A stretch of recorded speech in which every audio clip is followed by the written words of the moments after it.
knowing how to properly journal is important, because journaling your wins and losses doesn't mean shit. It's actually useless, right? You'll need to do that, but that's not real journaling. I think this is what real journaling is.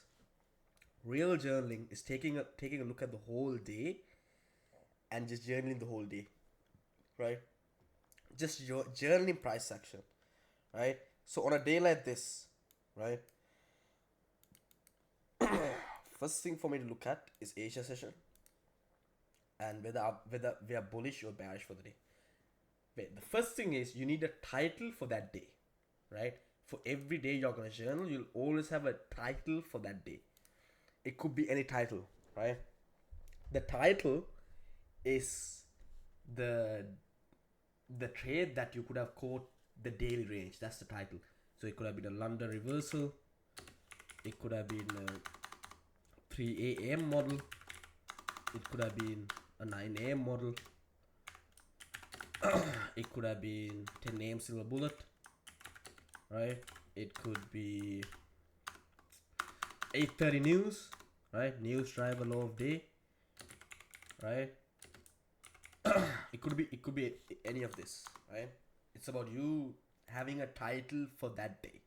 So for NQ, for me, this would have been a London reversal, right? But so I would title this London 4 a.m. reversal, right? Anything after 4, I think, is late London, in my opinion.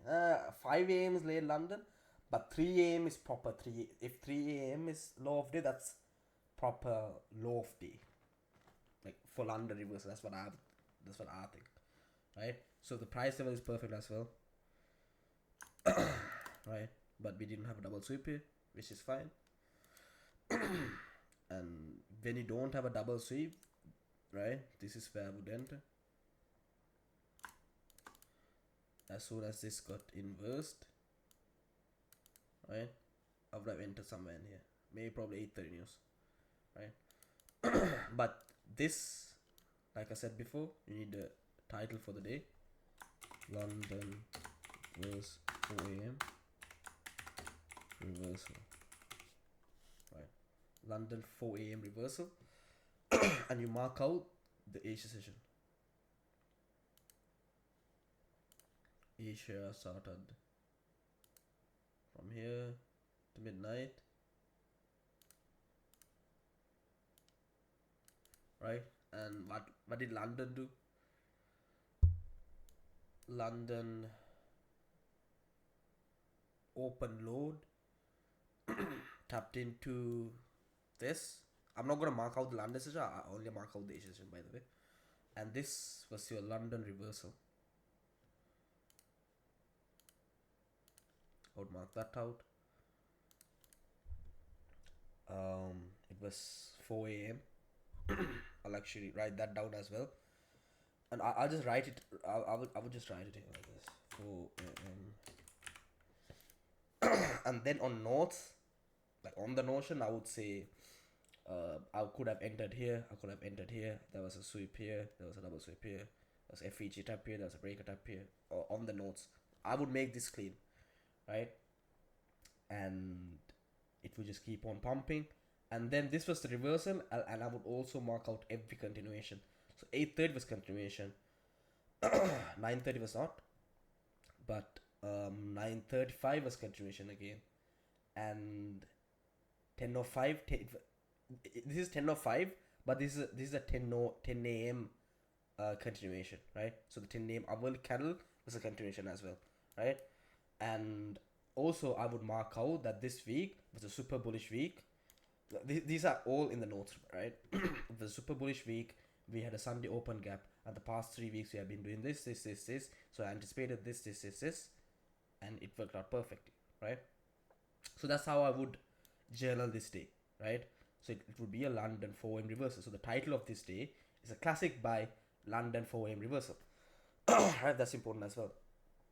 So I had every single day last year journaled, with the name, right? The name is what's important, because you know that's how that this is the best way for you all to get your eyes used to this, right?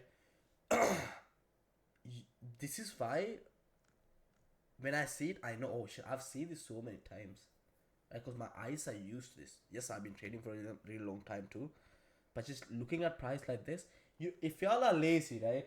This is what I did like a couple of years ago. If y'all are lazy, y'all don't even have to do it in a Notion. Just do it on this and just have a different So I still have a journal. Just have a different layout on trading view. Just you go to that layout and you'll just see every single day. If y'all are lazy, that's what y'all can do. If y'all are lazy, also depends on you. And this is how I would journal Euro USD as well. So Euro, this is what Asia did. I was bullish on this day, and we had the engineered low. We had this. Asia was a range. London did this. London was kind of a range as well, and we had a 8:30. So title is important, right? Title is what's important. This would have been a news driver, 8:30 news driver. 8:30 news driver, New York reversal, right? I would title it, and then I would mark out the low of the day, and I would mark out every single entry, and then every single continuation, right? That what's important is the title. That's how I figured out my own narrative based models.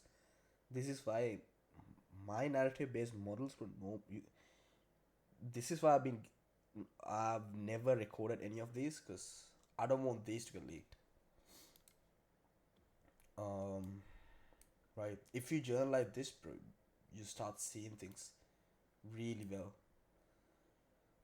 I was journaling my emotions during the trade, but this is a gem. Yeah, journaling your emotions, bro. Nah, I don't do that shit. Cause I really don't have any emotions anymore. I had that when it. I had that probably the first year of my trading. I have zero emotions right now. I couldn't care less if it was a win or a loss. If it was a big day, yeah, maybe double sweep and chef's kiss. What's the difference? Well, it's totally different, bro. Did you not even watch the video? Double chef's kiss is when it closes below and we sweep it, right? A double sweep is just a double sweep when it closes below, and just if the same candle we could have two lows, right? On the same candle we could have two lows, so something like that would have been a double sweep. But the chef's kiss is when the candle closes below it, has to close below it. So a double sweep could be without closing it either. We could wick this and wick it again, right? And not a single candle could not, maybe does not close below, right? Let me stop the